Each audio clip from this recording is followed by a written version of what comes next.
20:45. Not good enough.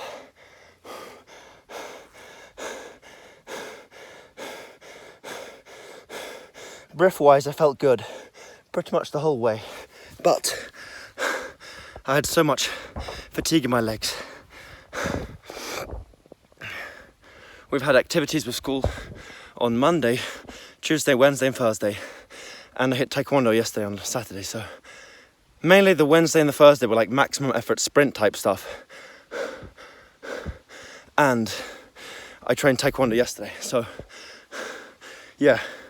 Also, I'm 83 kilos at the time of running, not upon waking up.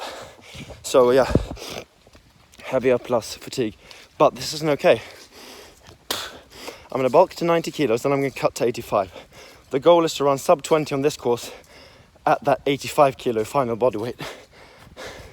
Which means, and by the way, 85 is gonna be a morning weight, so that means if I now ran 20:45 at 83 kilos, in practicality, I'm going to need to be able to run at 19:59, so 46 seconds faster.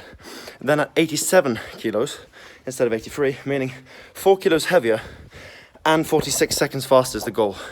And this is for May 2025. So the added body weight is already very challenging, and that's going to be a tough task. And 46 seconds is already challenging. When you put them together, it's going to be fucking difficult. But this is how you win. If you set some like really mid-standard, you know, the odds that your opponent, in my case I do taekwondo, which is a fighting sport. If I set mid goals for myself, which are below my capabilities, and my opponent sets a goal that is on par with or exceeding his abilities, we both train hard, you know. Assuming genetics are similar, that opponent of mine that decides to go with the crazier plan and really push, he might crash and burn, but if he makes it to the competition somewhat healthy, you know, not sick, not burnt out too much, he's gonna crush me, and I need to be that guy who crushes the others, you know. Even if the goal is quote unquote realistic, which unrealistic, I mean, which I think it is realistic, it's just fucking hard.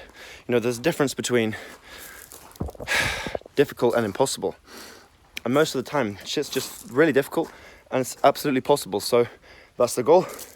And week by week at this point, you know, the only thing that I really need to do, I have to stay under 21 minutes, but the problem is I'm gonna bulk like, you know, I averaged 82.39 this week, and as a morning weight I'm bulking to 90, so I'm gonna bulk like 8 more kilos almost. And I need to basically maintain running performance from where I am now all the way up, you know? Just doing that is fucking difficult. Next week, even if I get heavier, I need to push for below this. 20:45 is not good enough. Now, I was fatigued and blah, blah, blah. But you're going to be fatigued. You know, you're never going to be perfectly fresh. Everything's not going to be perfect. When you're in a fight, when you're in that competition, you're probably not going to feel completely perfect. You need to train so that you can beat your opponent on their best day when you're having your worst day. You know, it's an Andrew Tate quote, but it's fucking true. It's true in life. It's true in fighting.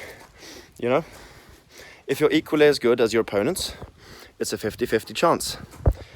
You're telling me that you're going to go into a competition, train for months for a 50-50 chance? And by the way, that other 50, losing is horrible for you. It's bad for your mentality. It's bad for your testosterone. Like, losing is not the fucking goal. Showing up is not the goal. The goal is to win. If you want to win, you have to push further than you want to, you know? Unless you're an absolute fucking psycho. Most of us aren't. Most of us are fairly normal people, you know? The top 1% of the top 1% of the top 1%, they have that mentality that they can go to the death. Most people can't, you know?